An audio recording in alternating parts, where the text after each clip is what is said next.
Oke, dah on nih.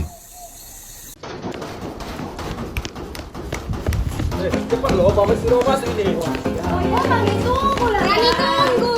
Cepat lah, tengok aja kerjaanmu.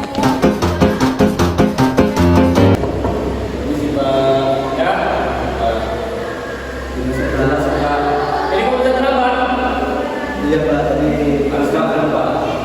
Makan? Rasanya dimakan bersama kali. Udah 30 menit kok kita kuliah.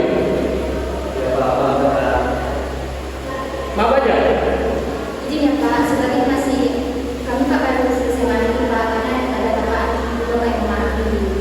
Kalau besok-besok dulu lagi gimana? Enggak lagi Pak. Janji? Janji Pak. Yaudah, silakan. Saya coba Pak. Kami nak kembali loh, dari tadi kami nunggu loh. Aku ada pikiran ya. Udah guys, nggak usah ngecek terlalu. Mending kita buat video, kayak kita turun ke bawah. Ini ya Pak, mau buat Siap, video ke Pak. bawah. Iya Pak. Mari Pak.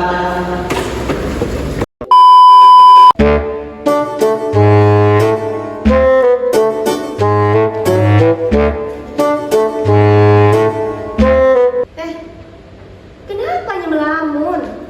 Aduh, dari tadi baca buku, cuma judulnya doang yang dapat, manajemen keperawatan. Ya Allah, samanya. Sama lah Tem, saya juga. Yang gue ingat cuma perawatnya doang. Manajemennya udah tinggal perjalanan itu.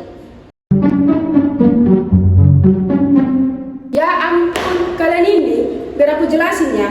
Kata Pak Max, manajemen keperawatan adalah proses mengatur kegiatan keperawatan agar pelayanan ke pasien bisa berjalan efektif, efisien, dan berkualitas. Oh, jadi kayak kepala ruangan yang ngatur semuanya ya?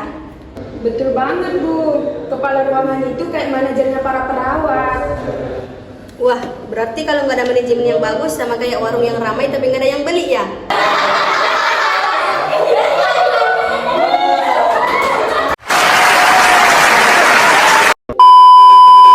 Nah, sekarang kita bahas fungsi-fungsi manajemen ya. Biar saya bacakan ya. Ada 5 fungsi utama. Yang pertama, perencanaan, yaitu menentukan apa yang mau dicapai dan gimana caranya.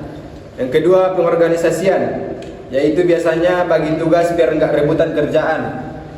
Yang ketiga, pengarahan, yaitu ngasih semangat dan bimbingan ke tim. Yang keempat, pengawasan, yaitu ngecek kerjaan udah sesuai standar atau belum. Dan yang terakhir, yang kelima, evaluasi, yaitu menilai hasil kerja biar makin baik. Wah, keren juga penjelasan Mundra. Tapi serius deh. Kalau nggak ada pengarahan, bisa-bisa yang disuruh kasih obat malah ganti spray. Ya tuh penting banget loh pengarahan. Soalnya kalau nggak pasien bisa bingung, perawat lebih bingung, apalagi kepala ruangan tambah stres. Aku mau tambahin ya, tujuan utama manajemen keperawatan itu untuk ningkatin mutu layanan keperawatan dan kepuasan pasien. Betul, dan manfaatnya juga banyak loh. Yang pertama, perawatan lebih terarah. Yang kedua, pelayanan jadi cepat dan aman. Dan yang ketiga, perawat kerja lebih tenang. Dan yang keempat, dan pasiennya lebih puas lah. Wah, kalau semua itu tercapai, pasien bisa bilang, "Suster, saya betah dirawat di sini." Tapi bukan karena sakit, karena susternya baik. Hah, pasien bukannya sembuh, tapi malah makin jatuh cinta.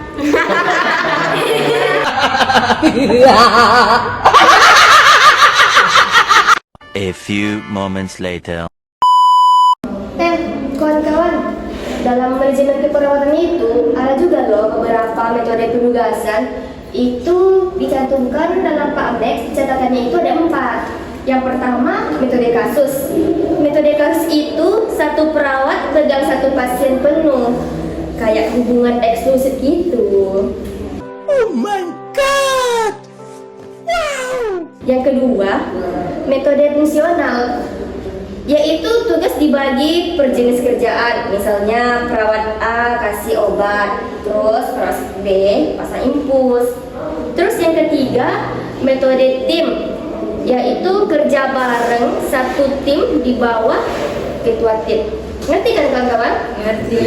Nah, terus yang keempat, metode primer.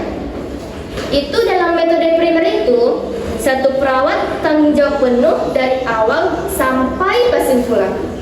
Oke, itu aja sih kata Pak Alex kemarin dalam catatan itu kan. Ngerti kan kawan?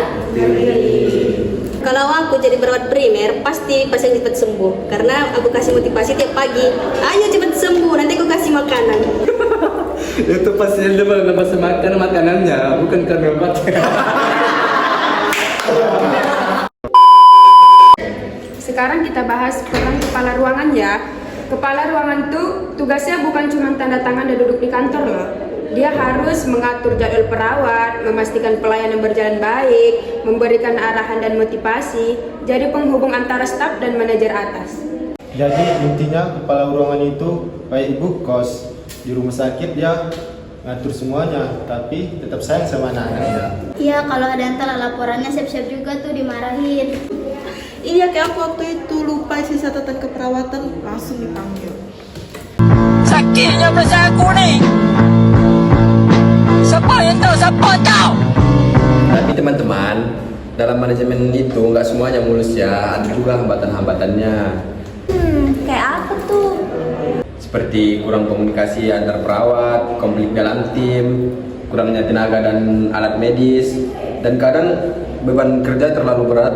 Waduh, itu mah realita banget ya. Makanya penting banget komunikasi dan kerjasama yang baik. Jangan kayak aku sama kamu kemarin, rebutan stetoskop. Kukira kau bawa stetoskopku, ternyata kau bawa handsetnya. Jadi, kesimpulannya, manajemen keperawatan itu penting banget untuk menciptakan pelayanan yang berkualitas dan efektif. Tanpa manajemen yang baik, pelayanan bisa kacau, pasien bingung, perawat stres, dan kepala ruangan pusing 7 keliling. Pusing, pala otak, pala berbi pusing. Tapi kalau manajemennya bagus, semuanya senang, pasien sembuh, perawat bahagia, kepala ruangan bisa senyum lagi. Benar banget loh, jadi perawat itu nggak harus bisa suntik sama ngasih obat aja, tapi harus bisa manajemen diri, waktu, sama tim juga loh. Setuju, dan jangan lupa manajemen tanpa komunikasi kayak kopi tanpa gula. Pet banget coy. Iya, setuju kali, biar nanti pas kerja gak panik kalau disuruh kepala ruangan. Nah, itulah pembahasan kita tadi tentang manajemen keperawatan. Semoga kalian makin paham ya, bukan malah makin pusing. Kalau masih bingung, tenang aja kawan. Besok kita ulang lagi kok. Tapi sambil makan gorengan. Biar apa Rani? Biar semangat. Karena kata dosen kita, siapa ya? Pak Max. Belajar manajemen itu sangatlah penting. Tapi kata perut ngomel juga gak kalah penting. Waduh, dan jangan lupa ya teman-teman, tetap semangat belajar, tidur yang cukup, makan yang teratur, supaya enggak apa itu? Obet kayak See you next time. Bapak, tunggu Pak. Dadah.